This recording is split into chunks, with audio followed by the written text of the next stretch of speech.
What's up? Hey, today we're talking reverse dieting, or the idea that you can go from eating very low calorie to eating all the calories and reversing the effects of long-term dieting. Today's video will be a follow-up video to a couple of videos I've shared previously on this channel. One breaking down the basics of metabolism, the science of how your metabolism works, and the other talking about the side effects or consequences of long-term dieting, something often referred to as metabolic damage or metabolic adaptation.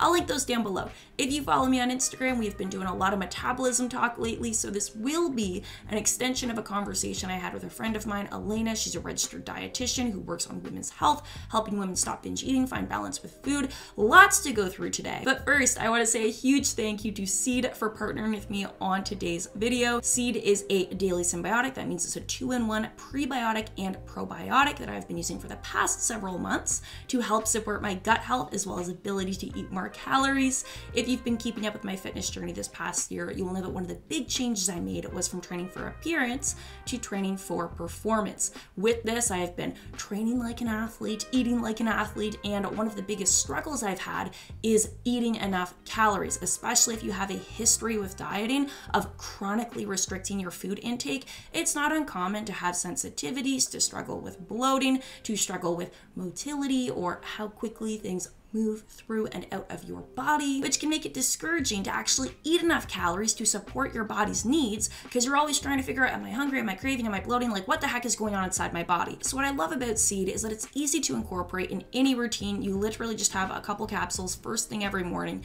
It can help with the support of keeping you moving, reducing bloating, relieving constipation. It also supports gut barrier integrity, so basically keeping things that should be in your gut in, things that should be outside of your gut out, which can help reduce any additional stress or inflammation in your body, which is especially key if you're looking to make some big changes, as we're going to talk about in today's video. Seed also has benefits for your cardiovascular health, immune health, and the list goes on. Of course, everybody's journey will be unique, but if you're looking for small shifts you can make, easy habits you can add to your routine that might make this journey a little bit easier on your body, highly recommend checking them out. So I'll put a link down below as well as a code to save 15% off your first month's supply. Otherwise, on with the video. Diet, by definition, describes your regular way of eating. It does not inherently mean eating more or less. It does not describe eating any which way. However, in the sense that it's commonly used, it's associated with weight loss, eating less, gradually decreasing calories in an effort to lose weight. And so reverse dieting would suggest that we are trying to roll back the effects of this in some way. Going off our little definition, this might mean weight gain, eating more, gradually increasing calories in an effort to undo the metabolic damage that can come from losing weight. For the purpose of today's video, we're going to call it metabolic adaptation, as this is a more accurate description. So what is metabolic adaptation? Well, it's the idea that your body is smart. Your body adapts to the environment to which it is regularly exposed. So if you are regularly under eating, your body is going to find ways to conserve energy. Your body may do this by reducing spontaneous activity. It may do this by dropping your core body temperature, subconsciously making you feel lazy. Because it's not getting enough energy from the calories in food, it's not going to want to spend its energy on just anything. So who can this affect? I first heard about metabolic adaptation when I was competing in bodybuilding, and this made enough sense to me. Most bodybuilding competitors spend 16 plus weeks gradually decreasing calories to get very, very lean. And so in my mind, I thought, okay, well, people who are very thin, people who are very lean, they can experience metabolic adaptation. Contrast this with, after I'd stopped bodybuilding, I went through a rough patch mentally, unrelated to bodybuilding, but I gained a lot of weight in not a lot of time. When I finally felt ready to try to lose the weight, I was a textbook example of metabolic adaptation, which was confusing for me because I was very far from lean, but everything I was experiencing lined up with what somebody who had been dieting for a long time would be experiencing. Truth is, metabolic adaptation can affect anybody, thin, lean, overweight, obese. It does not discriminate by body shape or size. Why is this? Well, it goes back to metabolic adaptation. Your metabolism adapts to the environment to which it is regularly exposed. While metabolic adaptation tends to be proportional to the amount of weight lost, yo-yo dieting presents a whole other level of confusion adaptation to your body. The very lean person with metabolic adaptation may be eating low calorie every day of the week, while the not so lean person with metabolic adaptation may be eating low calorie during the week, then binging on the weekends. Both people are regularly eating low calorie. Where this gets tricky is that your metabolism adapts in response to energy availability. Do you regularly have enough energy or not enough energy? Whereas your body weight changes in response to energy balance, how that averages out across the week. So you could very well feel like you are starving yourself throughout the week, get so hungry come the weekend that you go on a big old binge, a big old bender, you overeat. In theory, you could undo all your progress from a weight loss standpoint from the week, but still mess up your metabolism because you were regularly under eating. There's a good amount of research looking at the impacts of diet breaks and structured refeeds on your metabolism, but what it seems to come down to is that your metabolism is complex. There are many processes involved, and each of these processes responds a little bit differently to short-term versus long-term energy availability. Long story short, one day of overeating is not enough to undo the effects of several days of undereating from a metabolic standpoint. Before we go any further, I just want to be real clear on what yo-yo dieting is. This is something I discussed in depth with Elena on the IG Live. If you want, I'll link that down below. You can watch it in full, but she defined yo-yo dieting as persistent cycles of intentional weight loss with inadequate or unintentional breaks in between. What's really important to realize is that dieting behaviors might not always feel like dieting, right? The obvious things are cutting carbs, cutting sugar, going on a detox, those things that I feel like we all immediately have the warning bells and the red flags go off in our heads for. But the sneakier behaviors are things like flexible dieting, where you justify it to yourself and you say, but this time's going to be different. There aren't food rules. As long as it fits my macros, I can eat it. Don't be fooled. You will not find more willpower in eating less calories, no matter how those calories are packaged. So how do we fix this? Finally, we get to talk about reverse dieting. Now, before we dig deep into reverse dieting, I just want to be super clear. Decades of research have proven that energy balance is the primary determinant of changes in body weight. No, not all calories are created equal, and no, body weight is not the only or even the best metric to measure your progress in fitness, but if you eat more and move less, you will gain weight. So if you see women online saying, hey, I went from eating 1,200 calories a day to eating 2,500 calories a day while stopping or doing less cardio and staying lean, make sure you're getting the full picture. I would have a few questions. 1, how long have they been doing this? 2, have they gained weight? There's nothing wrong with weight gain, but oftentimes when you do something along the lines of this, body recomposition is possible. They may gain some muscle, they may look leaner even though they weigh more.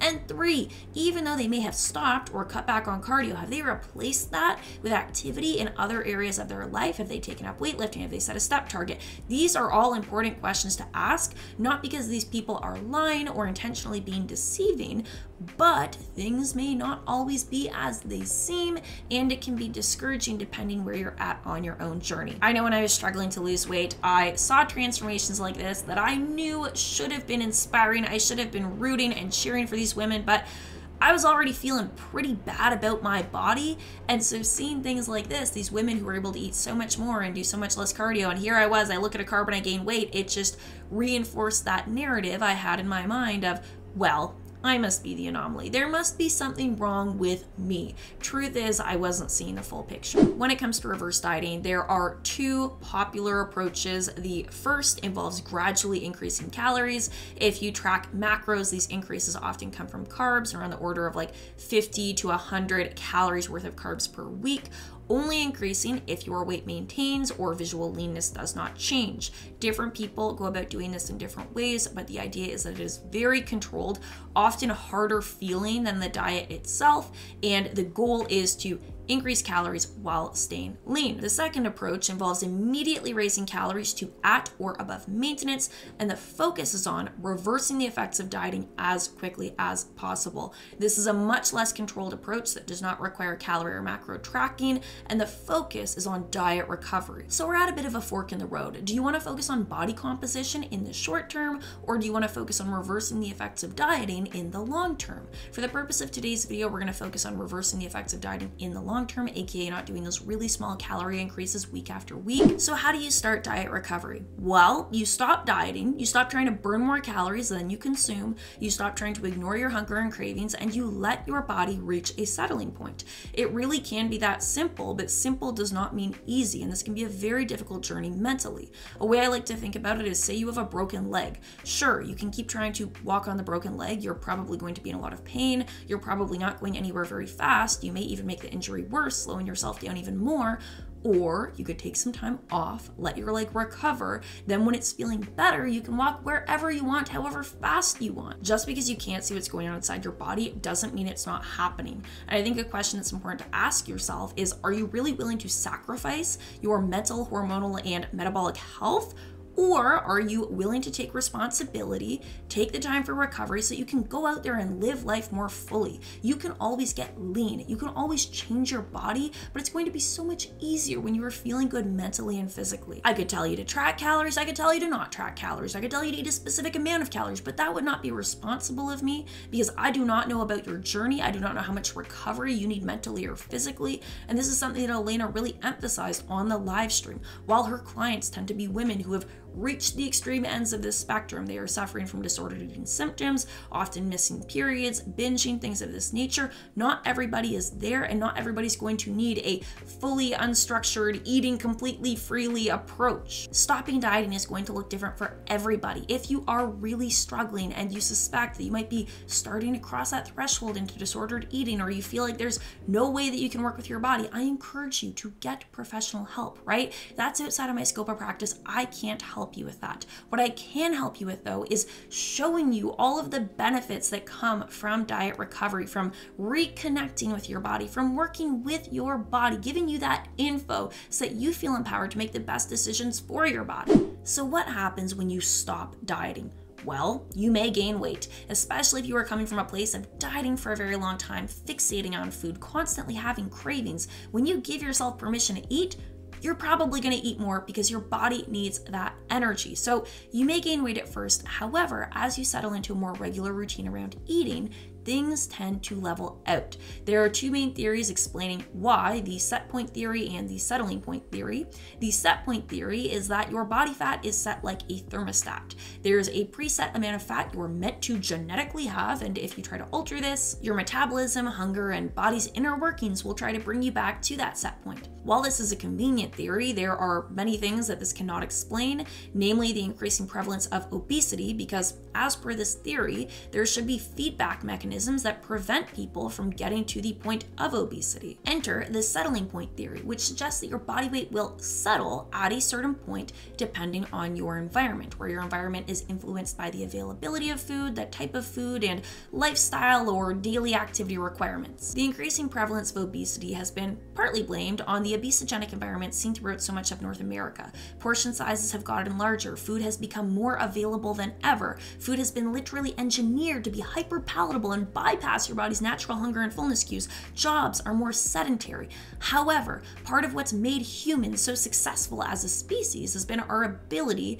to adapt our environments to our needs. The settling point theory has its own controversies, suggesting that the body will only settle within a certain acceptable, genetically determined range. So this kind of blends the two theories when you look at the controversy. Yes, there may be some sort of set predetermined range for different people, but you still have the ability to influence where you settle within that range. Of course, when you take any theory to the extremes, there are going to be exceptions. What I think we can take from this for the purpose of today's video is that, hey, first of all, you can reach a place with your body that is easy, effortless, natural to maintain, where your hunger and fullness cues work, you have good energy, your body, you are in tune with your body, you're working with your body, everything is going well. And once you reach this point, you have a little bit of leeway in that range. So by adapting your lifestyle, by creating new habits and routines, you may be able to nudge up or nudge down your natural and sustainable settling point. We went through a lot. I always feel like I have so much I want to share in these videos, and sometimes you guys comment, you talk too fast, I can't keep up with you. And you know what? I get it, okay? But that's just the way I talk because I get excited about sharing this information that I wish I had on my own journey, and here we are. But the best way I can think to describe diet recovery is as pressing the reset button on your body. When I was in the depths of dieting, I feel like I almost got Stockholm syndrome. I was so used to just being hungry, always thinking about eating, always obsessing over my calories. But because it was my normal, the idea of not dieting felt scary. So I hope that in sharing videos like this, you understand that there is this whole life that you can be living more fully on the other side. Of course, this isn't going to apply to everybody. You know, you might be at a great place with food. You might not have had bad experiences with dieting. You might feel like you and your body are really on the same page. And if that's the case, I'm so happy for you. Do everything in your power to stay there, to stay feeling good about your body and feeling good about your journey. But if, like me, at some point you did cross over to that other side where maybe your body was not responding, maybe your body felt like it was the enemy, I do hope that you found this video helpful. Just because you choose to prioritize diet recovery now doesn't mean you will never get lean, doesn't mean you can never change your body, doesn't mean you have any less opportunities. If anything, by taking the time to prioritize diet recovery, this is going to open the door for so many more opportunities down the road. It's going to allow you to think more rationally, to have more energy, to feel better on the daily. I include the science so that you know it's legit, but many of these concepts are actually pretty simple. They're just not easy to implement. I took a very roundabout, make all the mistakes route to get to where I'm at now, but when I did actually finally start making progress on my weight loss journey, it wasn't by move more, eat less. I was eating less, I was moving less. This is something I've talked about in some of my running videos. I actually really cut back on running when I was finally losing the weight because I found that running was just making me too dang hungry. Flash forward to now, I have maintained my weight loss for several years, which is something I am very proud of considering how hard I had to fight for it. And now I am very active. I am running. I'm improving my performance. I'm loving life in my body, but I'm also eating more than ever. I'm moving more and eating more, right? You can't cheat your body. Your body is smart and your body really wants to work with you, even if it doesn't feel like it in this moment. So I hope you found this video helpful. I always like to hear about where you're at on your journey. If you are dieting, if you are thinking about diet recovery, you know, just like where you're at, how you're doing, what's going on. I want to hear from you. I want to check in with you. So let me know in the comments down below. If you are curious about learning more about the Seed Daily Synbiotic, like I said, I've been using it for the past several months. I love it. It has made me so much more regular. TMI, I don't care. It feels great. I'll put a link in the description box down below to save 15% off your first month's supply. Otherwise, I think that's it. So thank you so much for watching, and I can't wait to see you in the next video.